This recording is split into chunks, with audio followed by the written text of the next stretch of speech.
Ho an'ny lalaoan'ireo malagasy mila ravinahitra any Frantsa kosa indray izay ao anatin'ny fikambanana RNS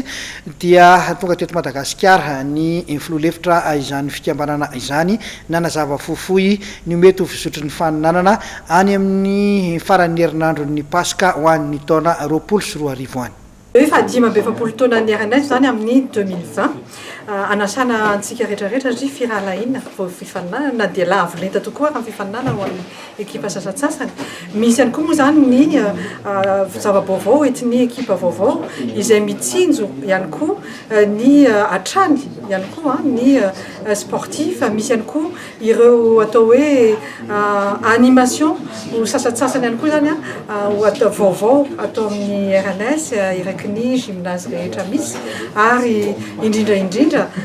efa mifandray ihany koa zao ny malagasy any ampitan-dranomasina any sy ny aty Madagasikara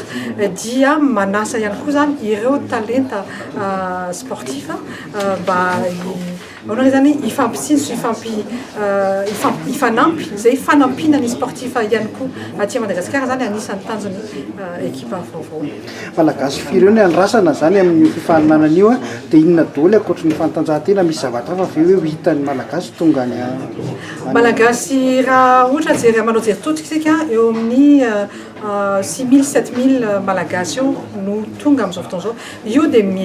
miabetsaka foana zany ny amaron'ny olona tonga ka hanoany ihany koa ny andrasana amin'ity taona ity mety ho betsaka raha satria fa 20 taona ihany koa. Ny fanontaniana faharoa moa zany zavatra mety ho hita any ankoatry ny zavatra mety ho hita dia misy koa zany ny kolontsaina misy ny atao hoe village de Madagascar izay ahitana ny stand rehetrarehetra ihany koa na artisanal zany na resaka ihany koa zany entreprise zany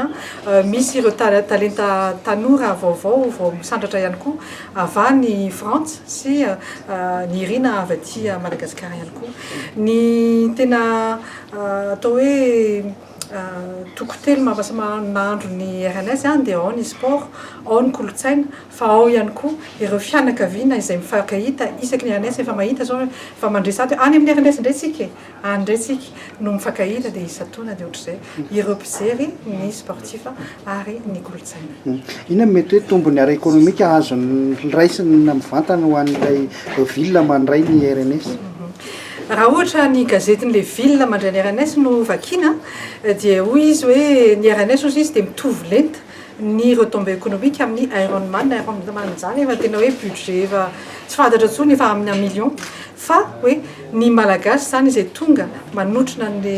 RNS eo amin'le ville dia mampandeha rehetra ny hôtely, ny sakafo, ny entana any amin'ny supermarché zany rehetrarehetra. Ekipa vaovao moa zany dia nisy ny fifidianana tamin'ny volana jiona lasa teo satria nametra-pialana moa zany ny président taloha teo aloha dia nisy fifidianana.